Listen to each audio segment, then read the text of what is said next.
जय हिंद दोस्तों।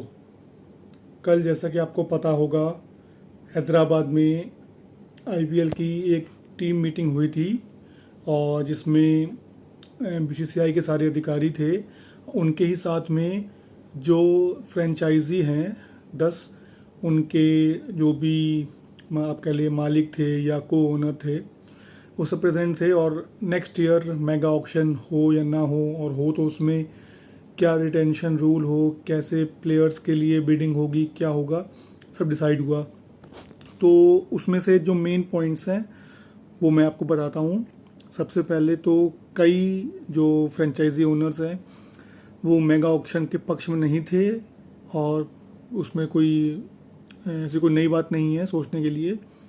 जैसे कि जो सक्सेसफुल फ्रेंचाइजीज हैं, जैसे कि मुंबई इंडियंस, या जो हम भी हमारे रिसेंटली चैम्पियंस है के और सीएसके, वो लोग चाहते हैं कि वो एक स्मॉल ऑक्शन ही हो, जैसा कि लास्ट 2 साल से हुआ है, जिसमें खाली थोड़े ही प्लेयर्स रिलीज़ हों और उनको हम परचेज़ कर सकते हैं। बट जो फ्रेंचाइजी अभी तक कामयाब नहीं हो पाई हैं, जैसे कि दिल्ली और पंजाब हैं, उनके जो ओनर्स हैं वो चाहते हैं कि मेगा ऑक्शन होना चाहिए, और रिटेंशन की जो लिमिट है वो जितनी कम से कम हो उतना अच्छा है। उसमें भी कोई नई बात नहीं है, सबको पता था उनकी टीम उतनी अच्छी नहीं है। और ये इतना मतलब चीज़ें हीटअप हो गई थी कि बताते हैं कि एसआर के जो केकेआर के को ओनर हैं, और नस वाडिया जो कि पंजाब के किंग्स 11 पंजाब के को ओनर हैं, उनके बीच में बहुत ज़्यादा गर्मा गर्मी और बहस हो गई थी। जो अब फाइनल डिसीजन क्या है वो तो बीसीसीआई लेगी। उसके बाद में जो काव्य मरन है एसआरएच की ओनर, उनका भी कुछ स्टैंड था।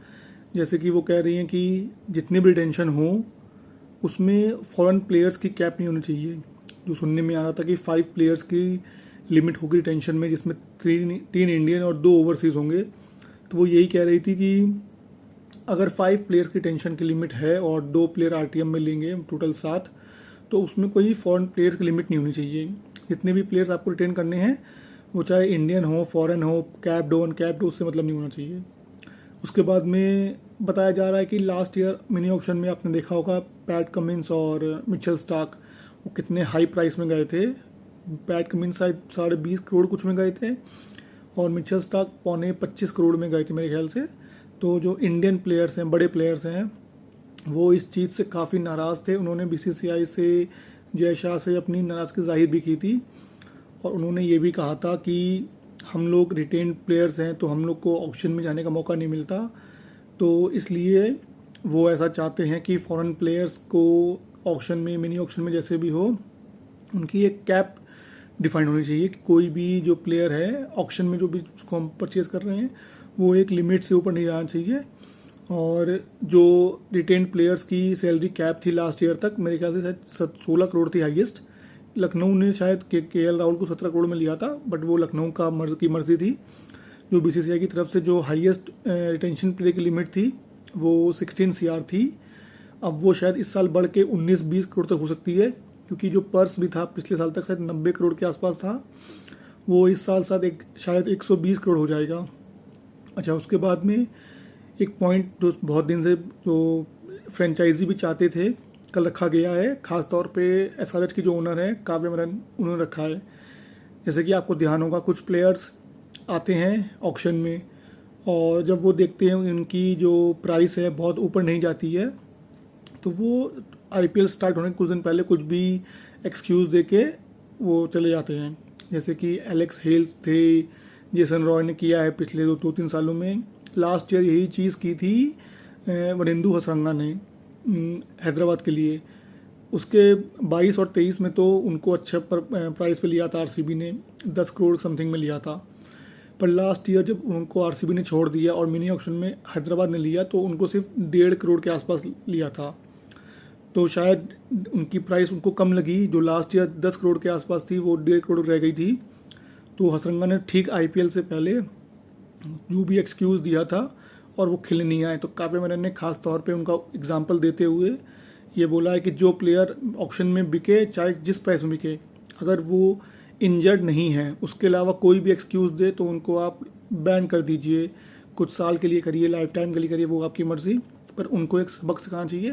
और मैं भी इस पक्ष में हूँ कि बिल्कुल IPL एक बड़ा स्टेज है, तो आप सिर्फ ये मत सोचिए, जो जितने फॉरेन प्लेयर उनके लिए बोल रहा हूँ मैं, कि अगर अच्छा प्राइस मिल रहा है आपको 5, 6, 10 करोड़, 15 करोड़, तो आप खेलने आ रहे हैं, और अगर आपकी परफॉर्मेंस डिप हो रही है तो आप कोई कम प्राइस में ले रहा है तो आप खेलने नहीं आएंगे। बाकी रही बात रिटेंशन की या मेगा ऑक्शन की, तो हाँ, मैं भी इस पक्ष में हूँ कि मेगा ऑक्शन हर 3-4 साल में होना चाहिए। तो अब 3 साल हो चुके हैं मेगा ऑक्शन हुए, 22 के पहले शायद हुआ था, जब लखनऊ और गुजरात नई नई टीम्स आई थी। अब दोबारा मेगा ऑक्शन होने चाहिए। हाँ, इससे पब्लिक में या फैंस में एक इंटरेस्ट बना रहता है, और जो भी टीम स्ट्रांग हो गई हैं उनको भी एक फिर दोबारा मौका मिलता है दोबारा स्टार्ट करने का। और जो टीमें उतनी स्ट्रांग नहीं हैं, जैसे कि पंजाब है या दिल्ली है, उनको भी एक मौका मिलता है कि वो दोबारा स्टार्ट करने के लिए। पर पंजाब और दिल्ली वालों से मेरा एक ही कहना है, और ख़ास तौर पे RCB वालों से, कि प्लीज़ टीम अच्छी चुनिए, अच्छे प्लेयर्स को लेके आइए, अच्छे रिटेंशन करिए। और हर साल ऑक्शन में प्लेयर ले छोड़े से कुछ कभी आप चैंपियन नहीं बन पाएंगे। चाहे RCB हो, चाहे CSK हो, चाहे MI हो या KKR हो, ये प्लेयर्स को रिटेन करते हैं और इनको बैक करते हैं। अगर आपको ना समझ में आए तो आप गुजरात से सीखिए।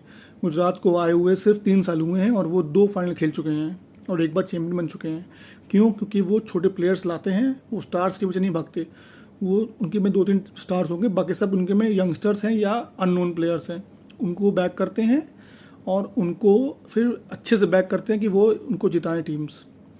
बाकी आप अपनी राय दीजिएगा। जय हिंद।